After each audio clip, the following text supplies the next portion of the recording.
여러분, 혹시 제가 70일 곱이라는 나이에 2달 동안 요양원에서 지내면서 인생에 대해 깨달은 가장 놀라운 진실이 무엇인지 아세요? 그곳은 평화로운 곳이라고만 생각할 수도 있지만 저에게는 마치 잃어버린 시간의 조각 같았어요. 아침에 눈을 뜨면 똑같은 천장을 보고 같은 시간에 식사를 하고 매일 정해진 스케줄에 맞춰 움직이는 것. 처음에는 편안하게 느껴질지 몰라도 시간이 지날수록 제 존재 자체가 흐릿해지는 것 같았습니다. 마치 제 삶의 시계가 멈춰버린 듯한 느낌이었죠. 내가 과연 앞으로 몇 년을 더 살 수 있을까?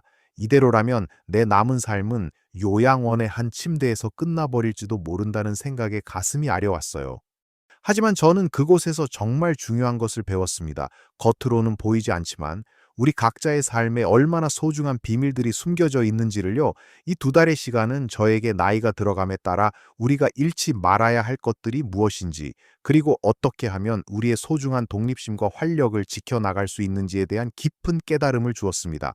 이 영상에서는 제가 요양원에서 직접 보고 느끼며 배운, 어쩌면 여러분의 남은 삶을 송두리째 바꿀 수도 있는 5가지 핵심적인 지혜를 함께 나눠볼까 합니다.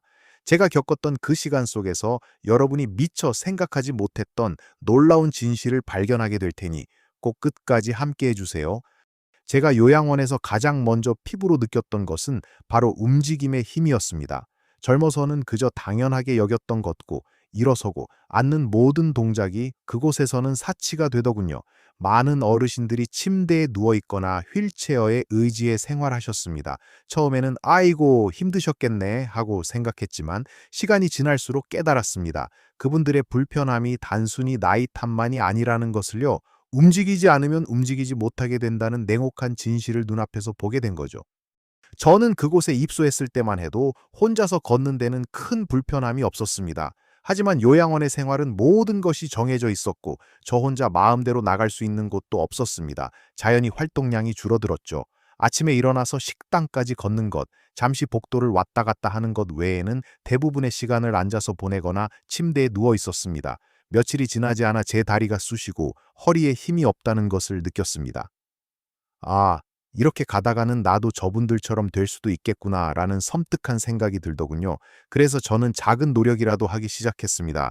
다른 분들이 낮잠을 주무실 때 저는 몰래 복도를 몇 바퀴씩 걷고 방 안에서 벽을 잡고 스쿼트를 하려고 애썼습니다. 비록 짧은 몇 번의 동작이었지만 저의 움직임이 줄어들면 줄어들수록 제 몸이 얼마나 빠르게 굳어가는지를 직접 경험하면서 저에게는 엄청난 충격으로 다가왔습니다. 그곳에서 저는 근육기라는 것이 얼마나 소중한지 뼈저리게 느꼈습니다.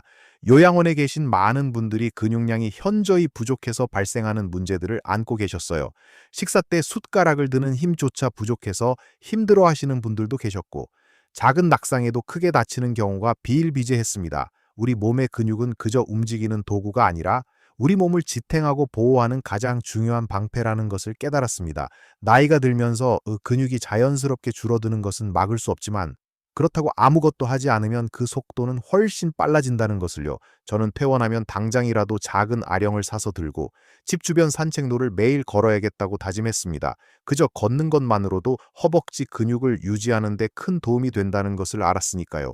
무리하게 운동할 필요는 없지만 매일 꾸준히 움직이고 몸에 적당한 자극을 주는 것이 얼마나 중요한지 깨닫게 되었습니다.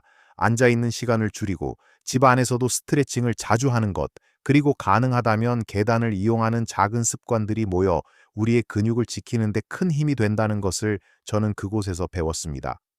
그리고 또 하나, 저를 충격에 빠뜨렸던 것은 많은 어르신들이 잠을 제대로 주무시지 못한다는 것이었습니다. 밤늦도록 잠 못 이루고 복도를 서성이시거나 TV 소리 때문에 뒤척이시는 분들도 계셨습니다. 저는 원래 잠자리에 들면 금방 잠이 드는 편이었는데 요양원에 와서는 저도 밤늦게까지 잠을 이루지 못하는 날이 많아졌습니다. 낮에 활동량이 줄어드니 밤에도 몸이 피곤하지 않고 매일 같은 환경에서 지내다 보니 시간이 뒤섞이는 듯한 느낌마저 들었습니다. 양질의 수면은 그저 피로를 푸는 것을 넘어 우리의 몸과 마음을 재충전하는 데 필수적이라는 것을 그곳에서 절실히 깨달았습니다. 잠을 제대로 자지 못하면 낮에도 멍하고 기분이 가라앉으며 심지어는 작은 일에도 쉽게 짜증이 나는 경험을 했습니다. 요양원 생활을 하면서 불면증에 시달리던 저는 어떻게든 잠을 자기 위해 노력하기 시작했습니다. 낮에 조금이라도 더 움직이려고 애썼고 저녁에는 따뜻한 물에 발을 담그며 몸을 이완시키는 노력을 했습니다. 또 잠자리에 들기 전에는 걱정스러운 생각 대신 어릴 적 좋아했던 동요를 마음속으로 불러보거나 행복했던 순간들을 떠올리며 마음을 편안하게 하려 애썼습니다. 잠이 우리 몸의 면역력을 높이고 기억력을 유지하는 데 얼마나 중요한 역할을 하는지 알게 되니 잠을 잘 자는 것이 건강을 위한 가장 기본적인 첫걸음이라는 것을 깨달았습니다. 저는 그때부터 잠을 그저 쉬는 시간이 아니라 내일을 위한 중요한 준비 시간이라고 생각하게 되었습니다. 다음으로 제가 깨달은 것은 바로 정신적인 활동의 중요성입니다. 요양원에 계신 많은 분들은 신체적으로는 크게 불편함이 없으셨지만 어딘가 모르게 삶의 활력을 잃고 계셨습니다. 하루 종일 멍하니 앉아 TV만 보시거나 창밖만 바라보시는 분들이 많았죠. 처음에는 그저 나이가 드셔서 그러려니 했지만 점차 저는 그것이 삶의 목적을 잃었을 때 나타나는 현상이라는 것을 알게 되었습니다. 요양원에서는 모든 것이 제공되니 스스로 무언가를 결정하고 생각할 일이 거의 없었습니다. 저는 그곳에서 기억력과 인지 능력이 얼마나 빠르게 쇠퇴하는지를 목격했습니다. 어제 한 이야기를 오늘 기억하지 못하시거나 몇 분 전에 드신 식사를 다시 달라고 하시는 분들을 보면서 저는 큰 충격을 받았습니다. 우리 뇌도 몸의 근육처럼 계속 사용하지 않으면 퇴화한다는 것을 깨달은 순간이었습니다. 저는 제 방으로 돌아와 신문 조각이라도 있으면 읽으려 노력했고 다른 어르신들과 짧게라도 대화를 나누려 애썼습니다. 요양원에 있던 간단한 퍼즐이나 낱말 맞추기 책을 빌려와서 틈틈이 풀어보기도 했습니다. 이런 활동들이 비록 작고 사소해 보이지만 제 뇌를 계속 움직이게 하는 데 큰 도움이 되었습니다. 저는 그때 깨달았습니다. 나이가 들어도 우리는 끊임없이 배우고 생각하고 새로운 것을 시도해야 한다는 것을요. 꼭 거창한 공부가 아니더라도 좋습니다. 새로운 요리법을 배우거나 손자, 손녀에게 읽어줄 그림책을 소리내어 읽어주는 것, 새로운 악기를 배우거나 하다못해 매일 새로운 길로 산책을 해보는 것만으로도 우리 뇌는 충분히 자극을 받습니다. 디지털 기기에 익숙하지 않다고 멀리할 필요도 없습니다. 요즘 유튜브나 다른 플랫폼들에는 배우고 즐길 거리가 참 많습니다. 작은 호기심이라도 생기면 찾아보고 배우는 노력을 게을리하지 않는 것이 우리의 뇌를 젊게 유지하는 비결이라는 것을 저는 요양원에서 배웠습니다. 뇌를 계속 움직이면 기억력 감퇴를 예방하는 것은 물론 우울감을 물리치고 삶의 활력을 되찾는 데도 큰 도움이 됩니다. 이제 다음으로 제가 깨달은 식사의 중요성에 대해 이야기해 볼까요? 요양원에서 제가 깨달은 또 다른 중요한 진실은 바로 식사의 질에 대한 것이었습니다.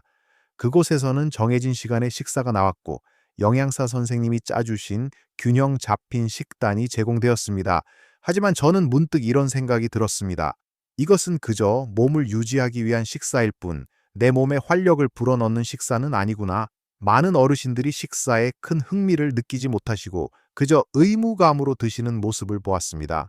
어떤 분들은 소화가 잘 안 된다며 자주 속 불편함을 호소하기도 하셨습니다. 저는 요양원에서 지내면서 제 몸이 예전 같지 않다는 것을 느꼈습니다. 음식이 잘 내려가지 않고 더부룩한 느낌이 들 때가 많았죠. 그곳에서는 제가 평소에 즐겨 먹던 발효 음식이나 신선한 채소를 충분히 섭취하기 어려웠습니다. 저는 그때 우리 몸의 소화기관이 얼마나 중요한지 깨달았습니다. 소화는 그저 음식을 부수고 영양분을 흡수하는 과정이 아니라 우리 몸의 면역력을 결정하고 전반적인 기력에 영향을 미치는 핵심적인 과정이라는 것을요. 소화가 잘 안 되면 아무리 좋은 음식을 먹어도 제대로 흡수되지 못하고 몸은 점점 약해질 수밖에 없다는 것을 알게 되었습니다. 퇴원하면 제가 직접 식사를 준비하고 제 몸에 맞는 음식을 골라 먹어야겠다고 다짐했습니다. 특히 저는 발효 음식의 중요성을 다시 한번 깨달았습니다. 한국인의 밥상에서 빠지지 않는 김치나 된장, 고추장 같은 발효 음식은 우리 장 건강에 얼마나 큰 도움이 되는지 모릅니다. 유산균이 풍부한 발효 음식은 장내 유익균을 늘려 소화를 돕고 면역력을 높여주며 심지어는 기분까지 좋게 한다는 연구 결과도 있지 않습니까? 저는 요양원에 있는 동안 발효 음식을 제대로 섭취하지 못하면서 장이 불편했던 경험을 통해 매일 식탁에 발효 음식을 올리는 것이 얼마나 중요한지 절실히 느끼게 되었습니다. 또한 저는 가공식품을 멀리하고 자연 그대로의 음식을 섭취하는 것이 얼마나 중요한지도 깨달았습니다. 요양원에서는 간식으로 과자나 빵 같은 가공식품이 나올 때가 많았는데 그런 음식을 먹고 나면 속이 더 더부룩하고 불편했습니다. 신선한 채소와 과일, 통곡물, 그리고 양질의 단백질을 섭취하는 것이 우리 몸에 진정한 에너지를 공급한다는 것을 알게 되었죠. 물을 충분히 마시는 것도 소화와 전반적인 건강에 필수적이라는 것을 잊지 말아야 합니다. 목이 마르지 않아도 꾸준히 미지근한 물을 마시는 습관은 우리 몸의 신진대사를 원활하게 하고 변비 예방에도 큰 도움이 됩니다. 저는 요양원에서 불편했던 소화 경험을 통해 먹는 것이 그저 배를 채우는 행위를 넘어 우리 삶의 질을 결정하는 가장 중요한 요소 중 하나라는 것을 배웠습니다. 그리고 제가 요양원에서 가장 마음 아프게 느꼈던 것은 바로 외로움이었습니다. 많은 어르신들이 방문객도 없이 홀로 시간을 보내셨습니다.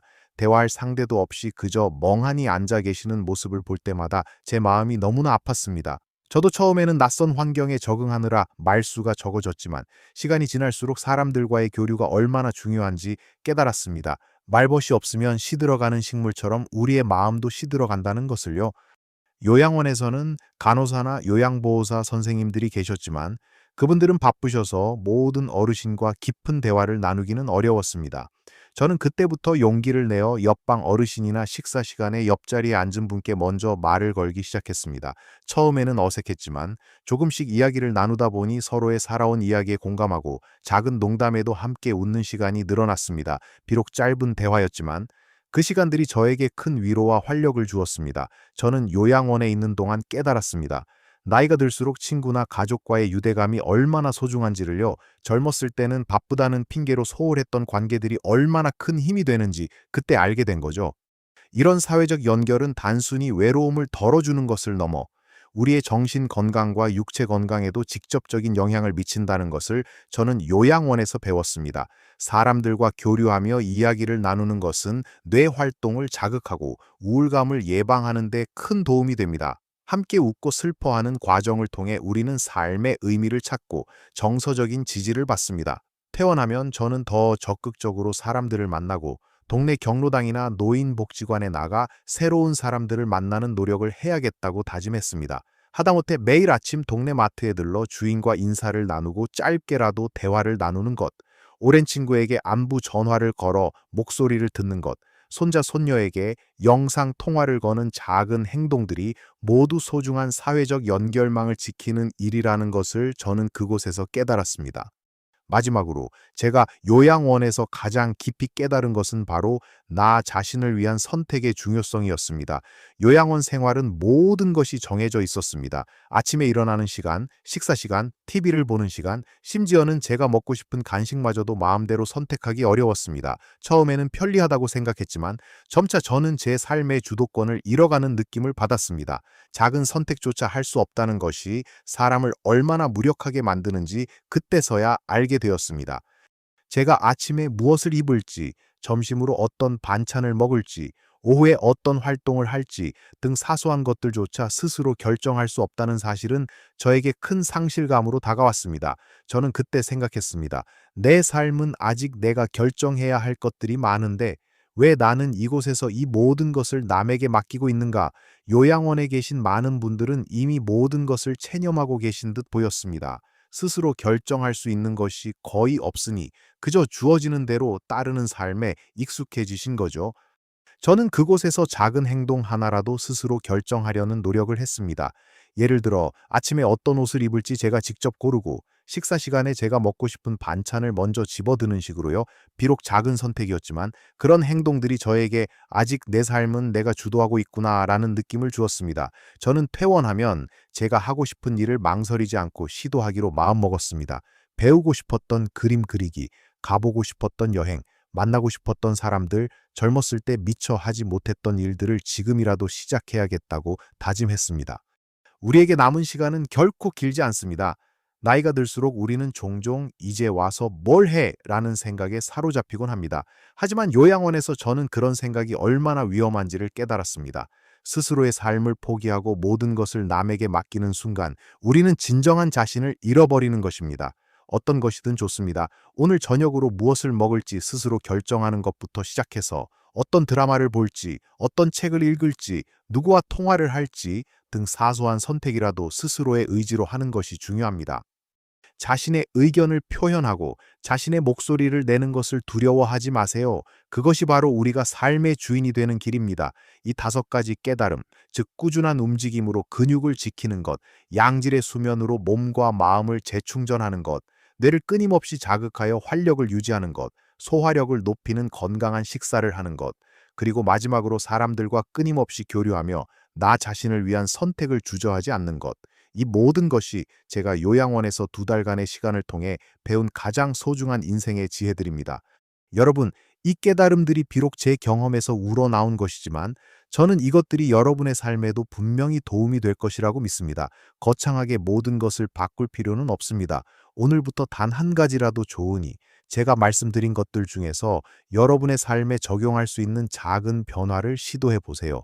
작은 노력들이 모여 우리의 남은 삶을 훨씬 더 풍요롭고 건강하게 만들 수 있다는 것을 저는 확신합니다. 우리 모두가 나이가 들어도 당당하고 행복하게 살아갈 수 있도록 저는 늘 여러분을 응원하겠습니다.